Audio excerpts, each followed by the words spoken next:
Well, welcome to Winchester on January the 1st, 2023, New Year's Day, and look, it's not raining. So that's most fantastic. It's been raining for days and days and days, there's water everywhere, but today it's dry so far. Now, we're ready to start our day. Our buses are in position here in the Broadway. It's 9:15, something like that, and everything's set fair. So hopefully we'll all have a good day, and let's see what happens.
Well, this is our Bedford CA BH0543C. It's one of the last vehicles we acquired as Friends of King Alfred buses, and at the time we didn't even know it existed. This is going back to the early years of this century, and we were approached by somebody who said, "Did you know we have a former King Alfred vehicle?" So we were interested immediately, and a couple of our members went and investigated it a bit further, and sure enough they found this.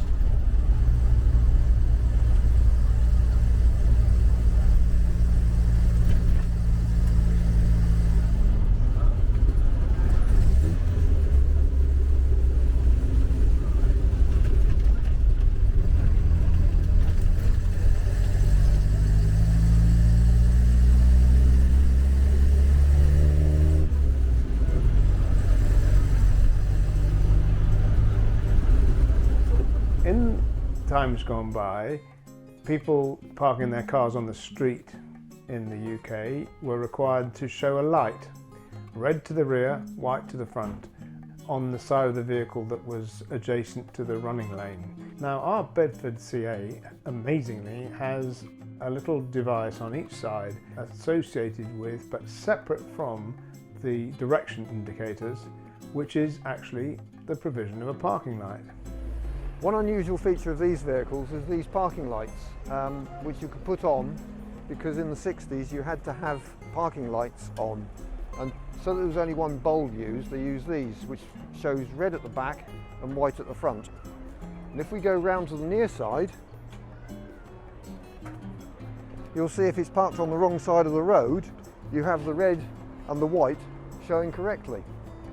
So immediately you think this is wrong on this side because you've got the red on the front and the white on the rear. But the reason is, if you park on the wrong side of the road, you've got the red light to the rear and the white light to the front. So this parking light is only to be used when you switch off and parking on the street? Yes. At the time, in the mid-60s, people had lights they clipped onto the window. Just a single bulb, which went into usually the cigar lighter. I must say that's a most extraordinary facility, and not one that I've ever seen before. So quite unusual and rather special.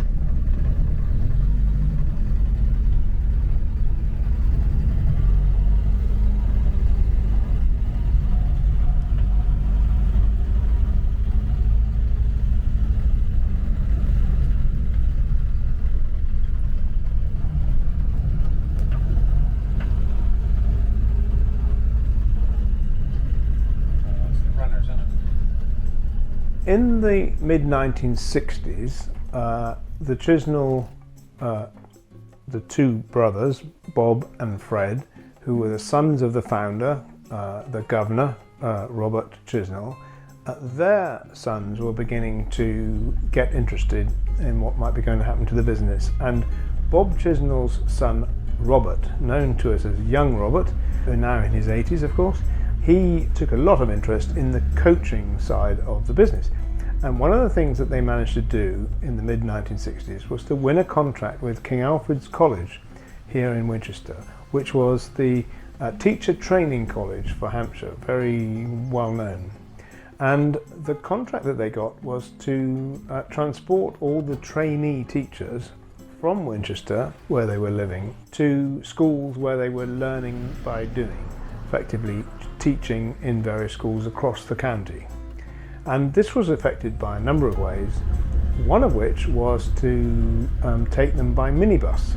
So you'd have a whole number of people travelling, and one of them would be a teacher who had gained their PC, well, it would have been a PSV licence then, a Public Service Vehicle Driver's Licence, which they would have got with King Alfred, would have been trained on a Leyland Titan or something, and then they were able to drive their colleagues in a minibus. And eventually there were a fleet of Ford Transit minibuses, but the first vehicle that sort of showed the way, if you like, a pathfinder, was our own Bedford PHO 543C, which didn't belong to the Chisnalls in the first place, but which they bought from the dealers Baker West in Farnham, whom they had quite a lot of dealings with at that time in the 1960s. And this vehicle was available, and Robert Chisnall said, oh, let's have that, that'll prove the concept, if you like. And indeed it did. So it was used in the way that I've described, to carry teachers around, and they decided that although this particular vehicle wasn't particularly, well, they didn't like it very much for one reason or another. On the other hand, the idea of minibuses, they certainly did like, and they got their first Ford Transit in 1967, then it went from there. They had a fleet of 6 or 7 of them at any one time, and they were very familiar sights around the city. Originally 1950. Yeah. That's the sort of era I was thinking about. Yeah. We updated them to this. In 1950 they had shallow windscreens with a split down the middle and a 3-speed gearbox. Around about 1960 they modified it to this with the 4-speed gearbox and the panoramic screen.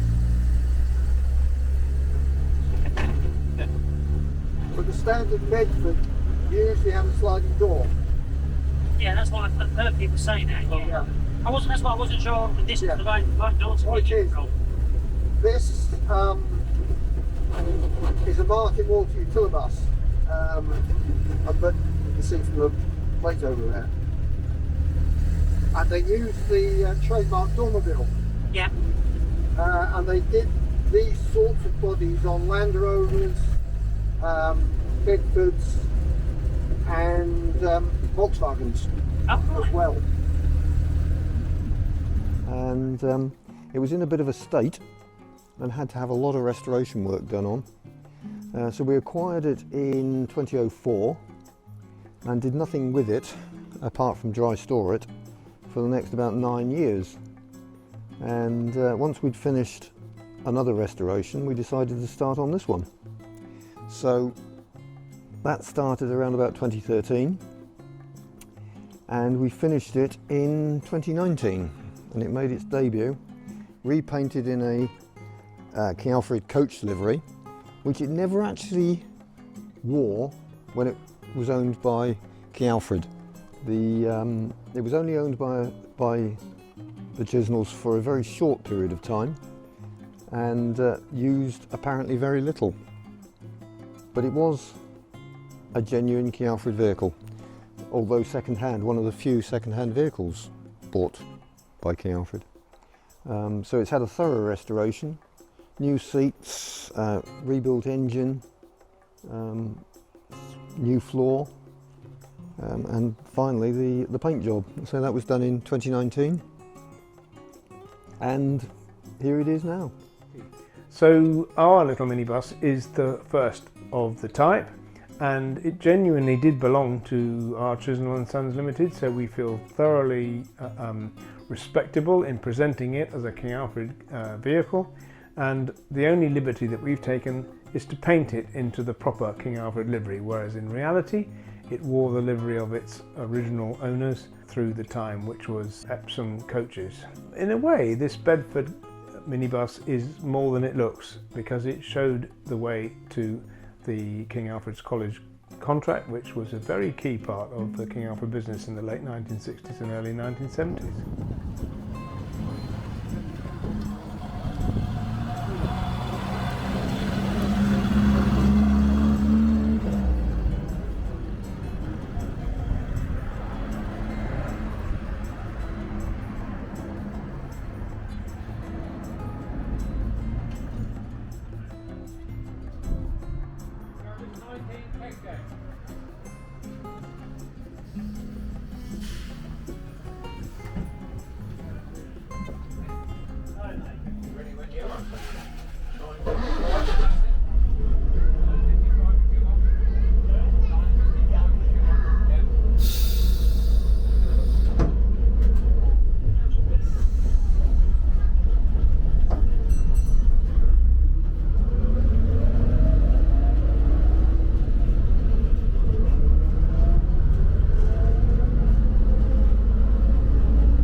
So here we are, 5 o'clock, 1st of January. It's the end of our running day.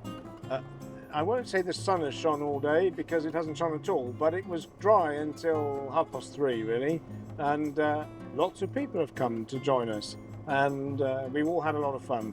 So the buses have operated as we wanted them to, gone to the right places, done the right things.